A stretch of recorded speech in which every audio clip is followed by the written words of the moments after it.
The war against the Mgtow monks. I never thought I'd have to actually make a video of this nature, but for me personally, I think it has become a necessity to actually do so. Many men take the kindness of the Mgtow monks as a form of weakness, sneaking in P.U.A material into the Mgtow sphere thinking that all will be fine and dandy and maybe it will just normalize and become a part of the Mgtow philosophy, or at the very least accepted, even if with a frown. P.U.A can never be a part of the Mgtow philosophy, and I'll break this down to explain as to why this is the case using the logic behind the whole concept of Mgtow and what initiated Mgtow to begin with.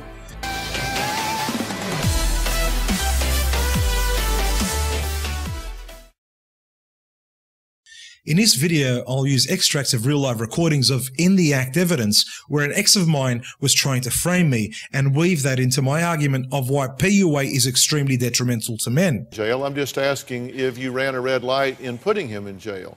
Did you make statements that weren't true?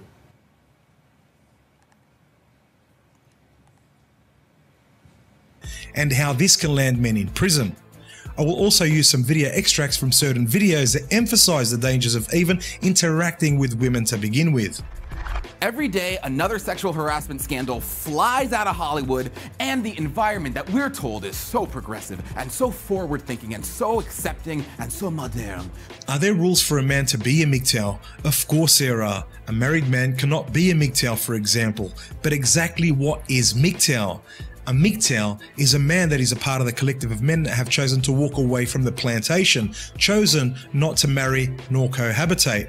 The decision for men to actually go their own way didn't just come out of thin air, it came because of the dangers and unfairness that men have been facing in the family courts, where men cruelly and unfairly get their kids taken away from them, imprisoned for false allegations and what have you. There are many other factors that have driven men away from the plantation, which includes women's promiscuous nature, unloyal behaviour, monkey branching, etc. In the last few years, we have seen many men's lives get destroyed merely because a woman or women made an allegation against a man without any evidence at all. And the accusation alone becomes part of your permanent record, even though you were never officially charged. Well, tonight, Team 5 investigates. Kelly Tuthill is uncovering the other side of restraining orders. We had had a short dating relationship briefly in June. It was only 53 days from start to finish, only on weekends, was the whole relationship. These two men who wish to remain anonymous tell Team 5 investigates their brief relationships turned into nightmares when both women filed restraining orders against them. Did you ever abuse this woman? No, not at all. This man we'll call John says, in fact, he had to wrestle a knife from the woman when, feeling rejected, she threatened to harm herself. Once I broke up with her, that's when everything started happening. Did you ever abuse her or threaten to abuse her? Never, never. As a matter of fact, she told me I was one of the nicest people she ever met. It's come to the point where women can make up a story, get it published in the media, not showing their face or identity, and still get that man fired from work and pretty much ruin his life. This has introduced a new mindset for many men around the Western world, which many call the Mike Pence rule. The Mike Pence rule was born out of the idea that men need to protect themselves and look after their well-being due to the fact that there are dangerous elements in the workplace, dangerous only to men. Well, Mike Pence has a solution, and it's been dubbed the Pence rule. According to the Washington Post, quote, he never eats alone with a woman other than his wife, and he won't attend events featuring alcohol without her by his side either. Exactly like Mgtow. Mgtow was born by men out of the interests for men. Of the utmost importance in this equation is the idea that men are protected, keeping one's vessel safe from the harm that females and government can bring towards men. If you stay away from marriage or cohabitation, then you are reducing the negative impact that gynocentrism can have upon you. Not only gynocentrism, but the full wrath of the law, which will bring you to your knees, obliterate you, and cause you what is commonly known as divorce rape or false allegation rape. Just like the saying that not all women are like that until they are like that goes, the same can be said with regards to an occurrence that may happen to you. It hasn't happened to you until it happens to you, and then when it does happen to you, then it's too late. The whole notion of Mgtow is to protect men from the gyno hub of deceit, lies and manipulation, including control. What does being a P.U.A entail?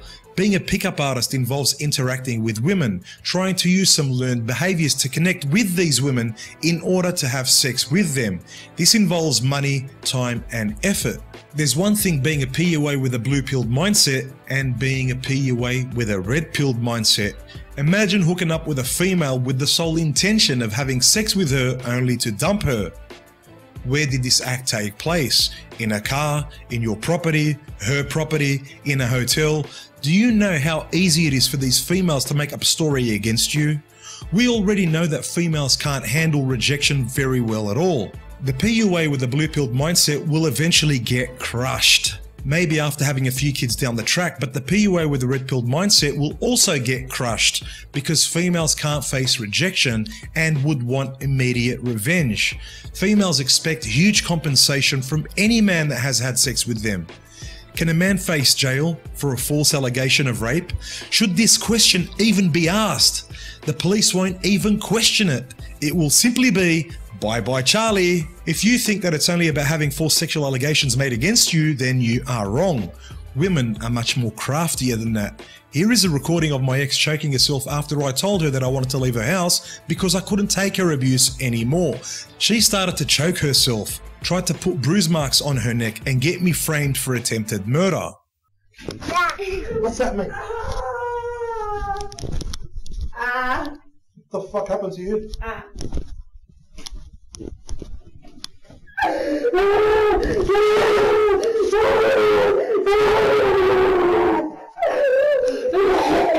What's wrong? What's wrong? Why are you choking yourself?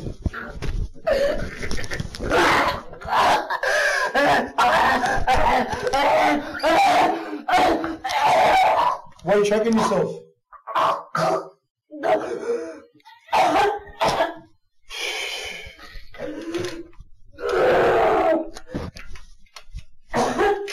What's wrong with you? What happened? You fell? How did you fall? Are you going to get up? Are you going to stay there?